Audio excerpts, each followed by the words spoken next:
تازه انگارها، ایجاد نویسندگان نهانبین و ژرف پیما، اندیشه های کلیدی در درک معنی زندگی، هستی و راستی و آیین و عنعنه های اجدادی.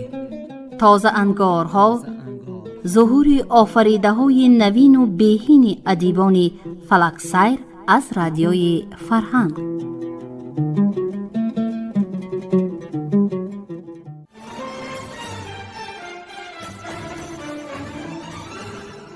سلام شنوندگان گرامی. حالا خوانش بدیعی را از روی قسم دوم رمانی تاریخی سروی سنگیت و میرخواجه در قرائت مؤلف بشنوید. گفتاری 12.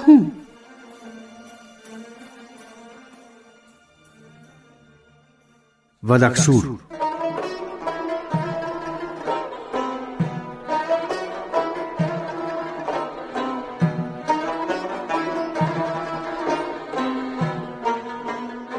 صدای جنب و جولی آدمان و جرنگاس دیگ و ظرفها در پشت خانه از شروع گشتن معرکه درک می دادند. برای قفا نماندن از تماشا سرویناز گلیم قطمه گرم سرخی را که صاحب خانه زن برایش داده بود پوشید و به ودک که روزی نخستین به هوش آمدن باعث مسخره اش در نزد صاحبان خانه گشته بود با لبخند نگریسته بر رویش پاپاقی زد و پاورچین و صحن حولی برآمد. چند مرد بقعه زرد رنگی را از بند شاخش کشیده و تیله داده برای کشتن و میدانچه بالای خانه می بردند. زنان برای پختن خوراک دو تاز داشتند. خانه شیدا در پشت کوه جنوب سریز واقع گشته از روی درگاه آن تمام دیهه چون در کف دست نمایان بود. دیهه در دو جانب رود سیراب مرغاف جای گرفته انبان زمین‌های کشت، انبوه جنگلزاران سیر درخت داشت. در این صبح با صفای تیرما چکلک‌های درو شده بیشه و مرغزاران خزان ریز، حتی پشته و دامن کوه‌ها در پرتو شعله‌های به تازگی سرزده خورشید زرندود تافته سریز را به قشلاق طلایی مانند کرده بودند که سروناز افسانه آن را بارها شنیده است. از روزن دهها خانه دودهای مارپیچ برآمده به محض بلند گردیدنشان به هوا شکلها و رنگهای گوناگون گرفته آسمان صاف دیه را به نگارستان هزار نقش تبدیل می دادند. حتی دود دیه من اینقدر زیباست، زیر لب خطاب کرد زن و هوای تازه درمان بخش را حریصانه دم کشید. دلش فرح یافت، کدورت از جانش برخاست، خود را سبک حس کرد، حتی جرنگاس گوشهایش ناشنوا گشت. جای آن را صدای گاو و مال گرفت که از دهها خانه برآمده قسم جانب پشته قسم به سوی دشت و زمین‌های درو شده می شتافت. سرویناز از کنجکاوی و شمارش خانه ها پرداخت. 10 20 50 70 به 77 رسید که از پسش آواز پلپل بلند شد. لیکن مرا نمی پرسی 10 دهک و 6 دهک 3 دهک و 3 او بری دریا، باقی ای بری دریا هستند. با شنیدن چنین طرز حساب قلب سرویناز لحظه از تپش باز استاد. مادر دلبندش اشیا را همین خیل می شمرد. با مهر بی پایان دست پلپل را گرفته بر رویش را بوسید و گفت سلام دختر جان، سریز این قدر کلان و زیبا بوده است؟ و دهان جفت کرده پرسیدنی شد که خانه پسار در کجاست، ولی از بیم آشکار شدن سر همانا از رایش گشت. پلپل از دستش کشید. خسورم گفت که تیب کشال کرده به خانه در آمد. کمی جان گرفتی لیکن بادی شدی. سرویناز با دل ناخواهم از پسش روان شد. پلپل بیدی راست سخنش را دوام داد. امروز عید داریم، ودکسور می گذرانیم، تو را هم باید آرا و تارا دهیم. تمام خلق به خانه ما می آید، لیکن عجب تماشایی می شود. سریز باز می کنیم. این قدر مردم را در کجا می شنونیم؟ بالای سرمون، لیکن خیق راس بلند زد پلپل. زمین خدا فراخ است، بزم باشد جای می یابیم. آنها دستی به دست به خانه در آمدند. شیدا همراه چند مرد در صفه زنان در گرد سبزپری بالای تنور نشسته آش می آشامیدند. برابر پیدا شدن سربیناز سبزپری چالاک فرامد و برایش فرصت سلام هم نداده با ندای شاگون شود مبارک برخاستن از بیماری گویان وی را به صوفه پایان برآورده شناند و به پلپل رو آورد. روغن شوربا بیار خودت هم با مهمان بخور. از مرد تا زن همگی به سربیناز دیده دوختند. وی خجالت کشید و رویش را به یک بر شال پناه کرد. مبارک شود دختر جان، خطاب کرد خوجین خانه. شکر بی‌حد پروردگار را که در این روز مبارک تو را به پا خیزاند. عید مهربانی عید خودت می شود. تا برگشتن ما از خانه عروس زنک برای تو جام برام می گذراند. دلخوشی کرده غم دلت را می براری. سربیناز از گپ شیدا حیران شد، زیرا معرکه جام بران را تنها برای عروس و داماد برپا می کردند.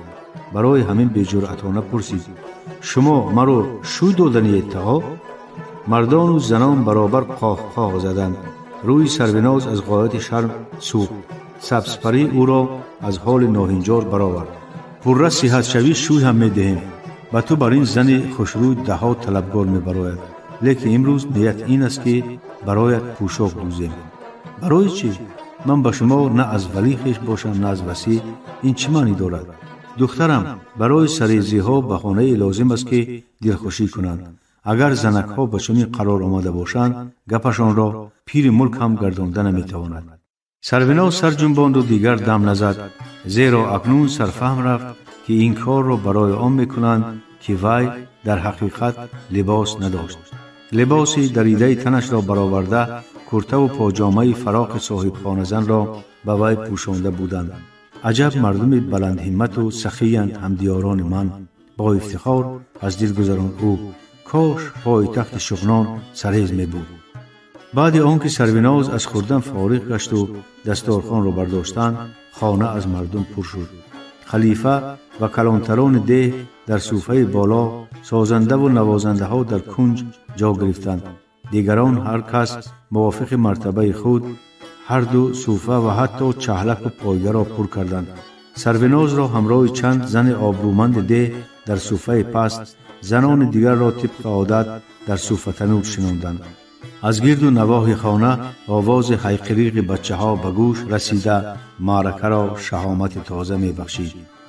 دل سربیناز به یاد گلناز گم شدهش تضییق کرد، طبعش خیره شد. برای آنکه زنان همنشین خیره گشتن طبعش را پی نبرند، رویش را پوشاند و چشمان نمزده‌اش را نامعلوم پاک کرد. مدت پس دستارخوان گستردند و اول طبقه بعد شکنه آوردند. همه خاموش سرگرم صرف طعام شدند. به خاطر نزاکت هم طبقی سربیناز گاه گاه دست به طبق می برد، اما هوش و یادش به مردم بند بود. به امید دیدن چهره فراموش شده پدرش از راغ سرانداز روی هر یک مرد معرکه را سینچه کنان از نظر می گذراند. به هر یک حرفشان دقت می داد که یکی نام پدرش را به زبان آورند. ولی هیهات مهمانان تنها به هم طبقان خود گپ می زدند و آن هم چنان پست که چیز شنیده نمی شد. وقتی که دستارخوان را برداشتند و خلیفه دعا خواند، بنا خواست تحت هیاهو و غریو مردم خرسی بدهیبت نعرکشان به خانه در آمد و در پایگاه نشستگان را زده و تیله داده به در راند و برای خود جای خالی کرد. اگر پیخ‌هایش نمیتافتند و شیرینکار بودنش آشکار نمیشد، یقینا سربیناز از ترس رو به گریز می نهاد. سازنده ها مقام نواختند. خیرس خود را به هر نوع جنبانده و آوازهای هر خیله برآورده رقص میکرد و حاضران قاه قاه میخندیدند. این اثنا شکارچی کمان در دست در آمد و خود را به زمین پرتافت و خرس را به نشان گرفت. از بس که خرس هر ثانیه جای عوض میکرد، شکارچی برای درست نشان گرفتن گاه خسته و گاه خزیده با حرکت‌های خنده آور بزم را بیشتر می‌افزاند. کلوخک زنی سر شد. تماشابینان هم به خنده و شوقون محدود نشده خرس و شکارچی و همدیگر را با چارمغز و غولین زدن گرفتند. حتی از روزن به خانه کلوخک می‌انداختند. در اوج بزم بنا خواست خرس به یک حمله شکارچی را زده افتاند و به گلویش پای گذاشت. هیاهوی و موسیقی پسنده شد. خرس دور شکارچی گشته با حرکات خنده آور گاه به پا گاه به دست او را شپلاق زده دانسته می‌خواست که وی مرده است یا نه. مرد نمی جنبید، اما خرس به مردنش باور نداشت.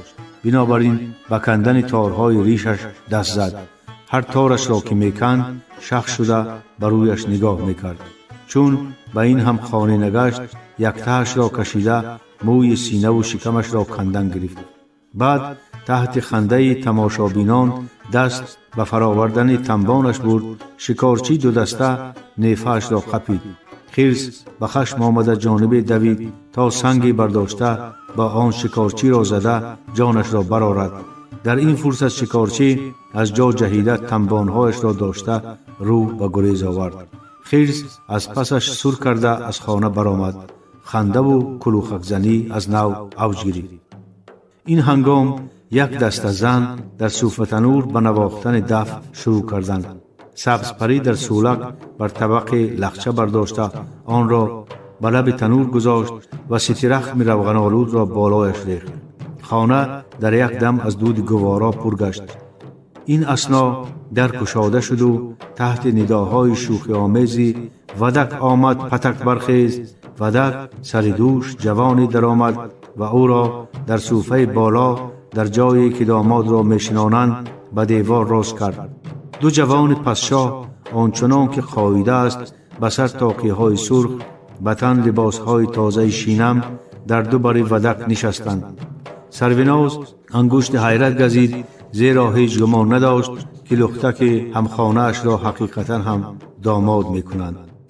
با آمین گفتن خلیفه همه خاموش شده دست به دعا برداشتند. خلیفه فاتحه مبارک خواند و سپس مرد حضربی را که به شه ستون تکیه زده می نشست نشان داد و گفت: پهلوان زرهبان را یسول معرکه تعیین کردم و ادبچوب را به او بسپردم. خلیفه کلتکی در پشتش خوابیده را به وی دراز کرد: اطاعتکاران را مهربانی، به اطاعتان را چوب سلطانی. زرهبان ادبچوب را 3 بار بر روی پیشانی گذاشت و رو جانب ودک دست به دعا برداشت. تخت پادشاه، بخت پادشاه، تیغش برا دشمنش زیر پا و دست خلیفه را بوسید و در پهلویش راست ایستاد. صاحبان خانه شیدا و سبزپری نزد خلیفه رفته دستش را بوسیدند. سرتراشان سر شد. در غلبیر کلان لباس آورده نزد شاه گذاشتند. سازنده ها دست به دف و رباب بردند. فرد بیت خان: امروزک چه روز، سرتراشان سرک شاه تربوزی غیلان. همسرایان: امروزک چه روز، سرتراشان سرک شاه تربوزی غیلان. پس شاهی دست راست پاکو گرفت و سله ودک را کشاد و خطاب کرد: یسولا، سر شاه کل بوده است، پدرش را پرس.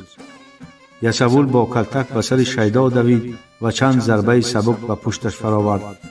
با این سر کل توی موکل، تاوانش را ده نکن تو کل کل.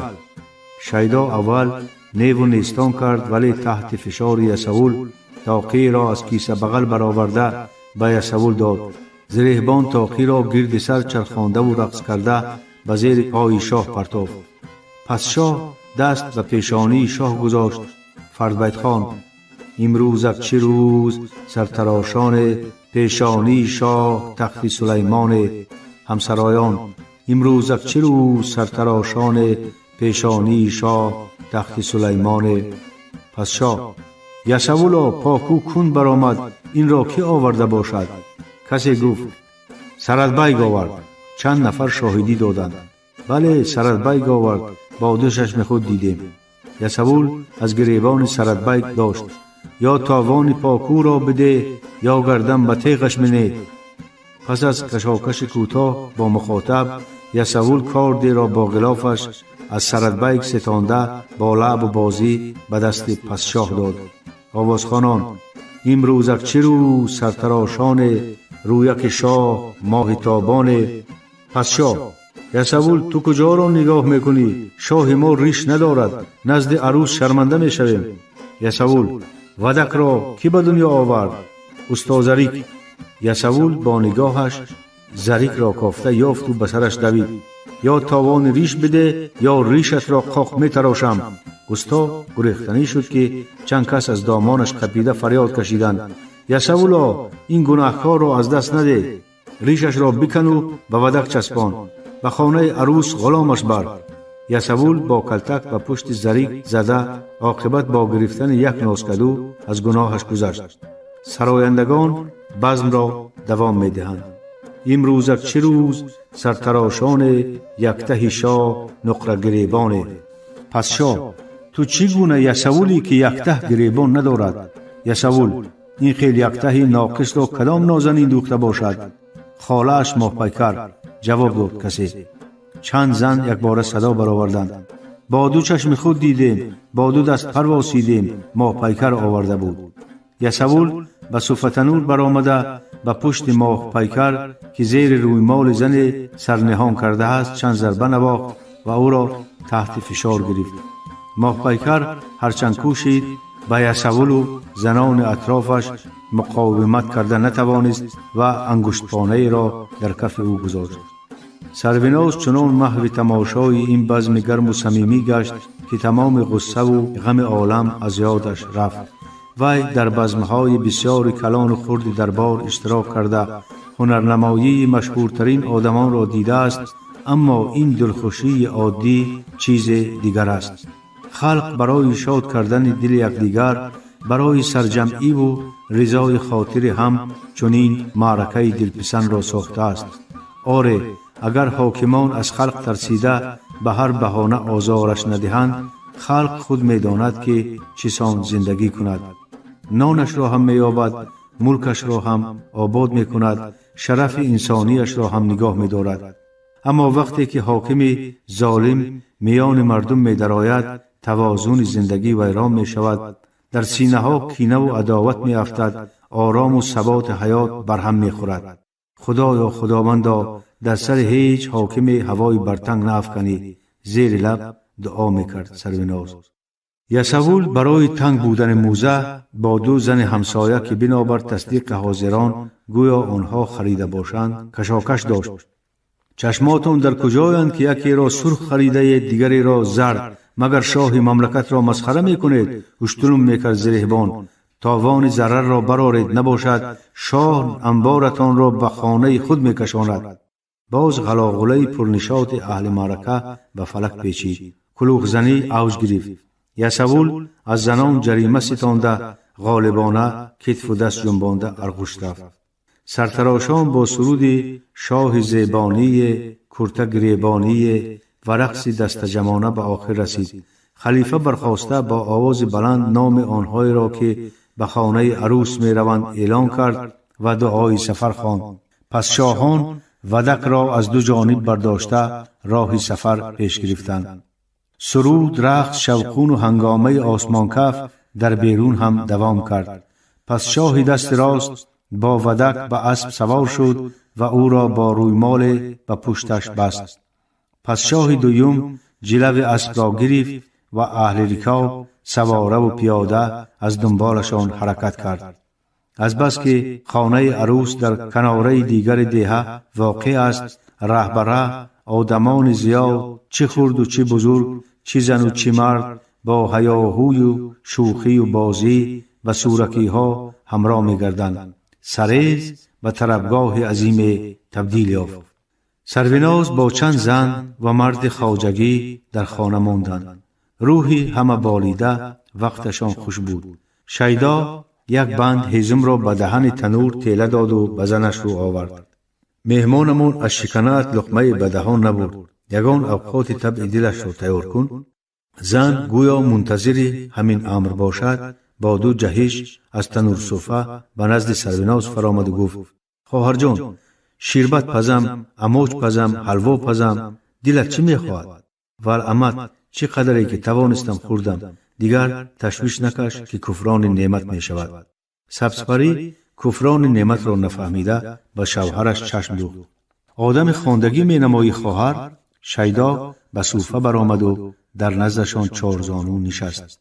این خیل گپها را زنی به سواد من از کجا می داند؟ راستش را گویم خودم هم نمیفهمم. من هم شنیدگیم تقا از کجا چشم خود دارم. اما معلوم که جهان دیده و پایتختی خواهر، برتنگی گپ زنی هم شغنی بودنت عیان است. از این گپ به دل سربناز اضطراب افتاد، ولی سر بای نداد و پرسید: پایتختی می بودم حالم چنین می بود؟ شیدا جواب داد: به آورینگ میر هم می افتد فقیر هم. خداوند خودش تو را نگاه داشته است، وگرنه هیچ کسی در یاد ندارد که از پرین ورز کسی زنده برآمده باشد. بیشک کار بسیار ضرور داشته ای که عزم سریع کرده ای. ابا نکرده بگو، هرچی باشد اجرا میکنیم. صمیمیت و انسان دوستی سریزیان سروناز را چنان تسخیر کرده بود که میخواست دلش را کنده روی کف آنها گذارد و کی بودن خود را آشکار سازد. اما باز هم تجربه تلخ زندگی دلالتش می نمود که سپاهیگری را از دست ندهد. لیکن کیو به کدام مقصد به این دیار پشت کوه قاف آمدنش را نیز باید گوید. در عکس حال ساده ترین برتنگی هم تخمین زده می تواند که او گریزه است. آنهایی که در شغنان و روشان و تعقیب حاکمان دچار می شدند، بسیارشان سر خود را در برتنگ پناه می کردند. آنگاه مناسبت به وی از روی احتیاط و شک و گمان صورت می گیرد. من یک زن بدبختی هستم. گذشتگان دورم از همین سریز به شغنان رفتند. در شغنان تولد شده، در همان جا پدرم مرا به مرد بازارگانی به شوهر داد. آن بازارگان مرد و یک بیوه مرد همسایه مرا گرفت. سال زندگی کردیم که آن مرد قبضی اشکم شد و جان داد. من بدبخت باز به خانه پدر برگشتم. 2 سال پس باز شوهر کردم. این بار هم طالعم پستی کرد. شوهرم هنگام بزکشی از اسب غلطید، گردنش شکست و مرد. در این بین پدر و مادرم هم وفات کردند و بای قشلاقمان به من چشمالا کرده به نکاح خود درآورد. وی بغیر از من 2 زن دیگر داشت. 1 ماه پیش مرد و بین پلنجهایم برای تقسیم خانه و در نزاع افتاد. از بس که آنها هر دویشان شغنی بودند و فرزنددار، به من بی پشت و پناه چیزی نرسید. گذشته از این به جانم خست کردند. چون به علاج ماندم، راه وطن باباییم را پیش گرفتم. در اینجا هم قسمت سیاه امانم نداد و از بالای پول جر شدم. نخلی در مدت چند روز بافته و ساخته سروناز حاضران را سخت متاثر ساخت. وی مخصوص خود را چون زنی که سر 4 شوی را خورده است نشان داد که این گپ آوازه گردد و یگان مرد با چشم هوس به جانبش نگاه نکند. چند زن آب دیده ریخت. شیدا افسوس خوران سر جنباند و گفت: عجب زمان بدی رسیده است. نخواد با یک عاجزه چنین ظلم روا بیننده. نام بابایت را دانی، اولادش را یافتن آسان. سروناز دست به پیشانی گذاشته دقیقه اندیشید و گفت: مرا ملامت نکنید، التماس، شاید خطا کنم، ولی پدرم می گفت که نام بابایت درویش بود. زن از دروغی به زبان آمدهش شرم داشت و سر پایین انداخت. حاضران به هر آهنگ و لحن درویش درویش گویان به همدیگر نگریستند. در تمام سریز یک درویش داریم، لقبش زرشوی است. شاید بابای او باشد. پدرش مسکین نام داشت، بابایش پیرک. اون طرفش را نمیدانم. من هم نمیدانم. از چنین صورت گرفتن حال خرسند شده گفت سروناز: پدر و مادرم را درست نپرسیدم. یگان خویش تبار هم از برتنگ نمی آمد. فردا بعد از سور تو را با درویش شناس می کنم. اگر از اولاد وی باشی دودت روغنی می شود. اگر نه پروا نکن، در خانه من هم خور نمی گردی. و دست به کیسه بغل برد و خلطچه پوستین برآورده به دست سروناز داد. این امانت را تورانشاه به دستم داده گفت که مال توست. اکنون که هوشت به سر و خاطرت جمع است، به دستت می سپارم. سروناز خلطچه را با دقت از نظر گذراند و به یادش آمد که هنگام آخرین بار دویدنش به تگ شاخ آن گره بسته در نوک رسن چی طور از پشتش کشاله شده بود.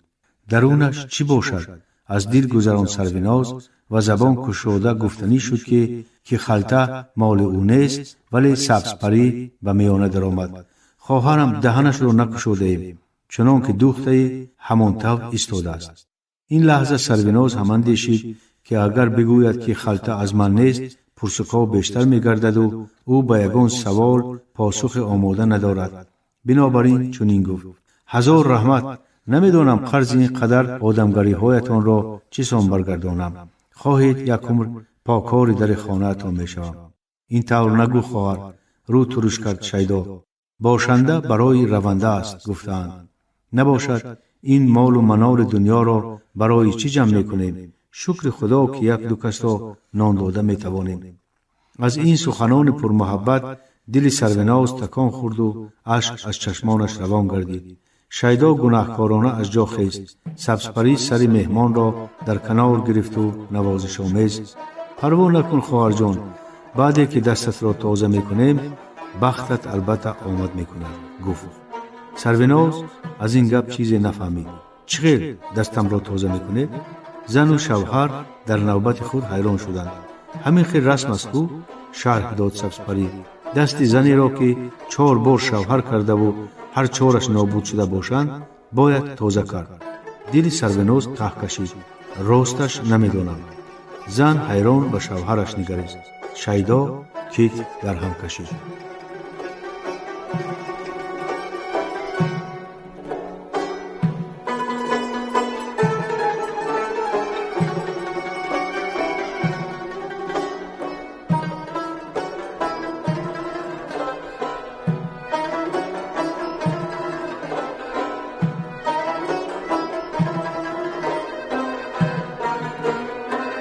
پایان گفتار 12.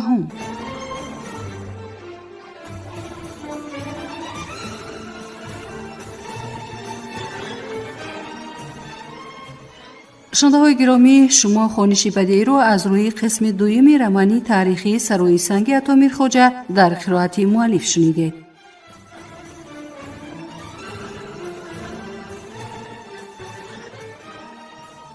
برنامه را برایتان کارگردان زبدالله جان محمد آماده و پخش کردند. سلامت باشید.